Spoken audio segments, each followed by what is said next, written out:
Hey guys, it's author and writing coach Kevin Johns here. As you may know, my new book, Economy of Fear, is coming out on July 6th, and I'm so excited about it. I can't wait to share it with you guys. And something fun I thought I might try doing here is giving you guys some sneak previews of the first few chapters of the book. But then along with that, providing some commentary, because as you may know, I have a master's degree in English literature, but my undergrad was in film studies. I was a big fan of cinema, and I always loved audio commentaries. I always loved when directors and writers, sometimes actors, though they rarely have all that interesting a thing to say, talk a bit about what they were going for in a certain piece of art or a certain scene or whatever. So I thought I'd give you a sneak preview of these early chapters and then provide some commentary on them. So if you're watching this on my website now, right below this video, where down there is a download link where you can download the prologue chapter, very first prologue starting of the book. Take a look at it and read it, and then hop back onto this video and I'll provide you some commentary on it, what I was going for. So one thing I want to mention right off the bat is Twin Peaks Fire Walk With Me, which is a movie that the filmmaker David Lynch made following his television series Twin Peaks. So I was a big fan of Twin Peaks, loved the TV show, and after the series ended, there was a period of time, and then the prequel movie came out. And I think something that's really, really cool about when there's a sequel or when there's a break between seasons in a television series or between novels is the anticipation of returning to those characters that you fell in love with in the first place. And so when you watch Fire Walk With Me, David Lynch does this really interesting thing where the first at least 20 minutes, maybe half an hour or 40 minutes of the movie doesn't take place in Twin Peaks. It doesn't star any of the main characters of the show. So as a viewer, there's a real sense of frustration where you're like, I went to watch the Twin Peaks movie and it's all these new characters and they're not even in Twin Peaks. And it's a little frustrating, but then there's this moment, whatever it is, half an hour into the movie, where it finally cuts to the town of Twin Peaks, and you see Laura Palmer walking down the sidewalk in front of her house, alive. This is a character who was always dead during the series, and the theme song plays. Angelo Badalamente's amazing theme song kicks in, and you're, as a viewer, you're just like, boom, I'm back in Twin Peaks. And so this is my long way of saying, with the sequel to the Page Turners, I didn't want to hop right back into the world of the Page Turners with those characters that you guys love so much, hopefully. I wanted to do a little bit of that Fire Walk With Me thing, where we're going to look at some other characters first and slowly introduce the main characters that you love to hopefully kind of build up to that kind of Fire Walk With Me moment when you finally return to the characters. So this prologue chapter doesn't take place in Maple, right, where the first book took place, doesn't include any of the kids.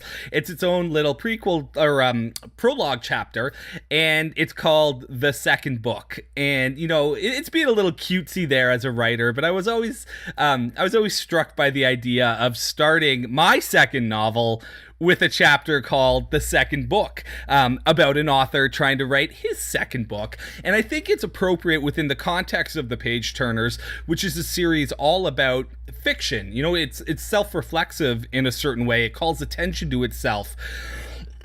Excuse me. One of the reviewers of the first book criticized the villain, Vallandi, and said, he was kind of your typical vampire. There's nothing new about him.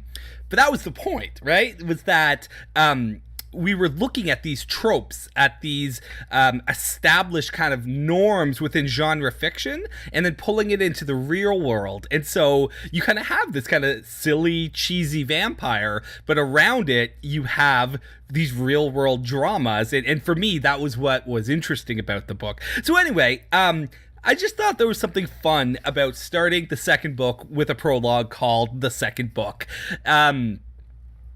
And then what happens in this chapter, you've read it, right? You haven't read it yet? Go read it, then come back and watch the video, okay? You back? All right.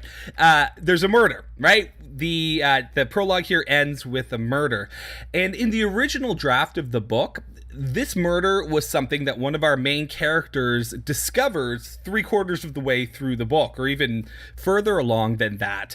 And this is one of these things in writing where they say show, don't tell. And I had a character reading about a murder. And anytime you have a murder in a piece of fiction, I mean, this is a dramatic moment, and you want to take advantage of all those dramatic moments. So rather than just having a character read about this murder in a newspaper article 3/4 of the way through the book, I actually dramatized the scene right here in the opening to add a bit of excitement, a bit of mystery, hopefully, as well, right? Because who is committing that murder is hinted at throughout the book, but we actually don't reveal the murderer until the final chapter of the book. And I'm a really big fan of these bookends, of having, if you've read the first book, it opens up with Nate in classroom reading a work of fiction, and then he leaves the class, comes to the real world, walks out into the hallway, and gets in a fight with Touchdown Thompson. And if you've read the book, most of the way through the book, the exact same thing happens. This time he's reading the Dark Wedding book instead of Paradise Fields, but he reads the book, gets up, leaves the classroom, has a fight with Touchdown Thompson. Only because of the events in the book, the result is very different, because Nate has grown and changed as a person because of the experiences of that first narrative. So I'm a big fan of kind of returning to where you started at the end of a book. And so we reveal the murderer in the last chapter, so might as well get the murderer in there in the prologue, show him doing his business. So anyway, I hope you guys find that interesting. I hope you enjoy the chapter. That's a little bit of insight into what I was going for there with this opening prologue chapter of The Page Turners Economy of Fear. So the book is released, Cat and Bean Publishing, July 6th, but it's available for pre-order right now. And so this video is about to end, and when it ends, right here, there'll be a line that says pre-order the book now. If you click on the screen, it'll take you through. You will get the pre-order copy of the paperback or the ebook. I'll put the ebook link below. And I got a super special offer going on right now where you can get all sorts of bonus material if you order the book now. You'll get the first book in audiobook, you'll get a free bonus chapter, you'll get all these videos that I'm going to be sending out here in one package. Special pricing, all sorts of cool stuff. So pre-order that book, follow the instructions on the pre-order page. It'll explain how to get all your bonuses, and I hope you enjoy the book. I'll talk to you guys again soon. Bye.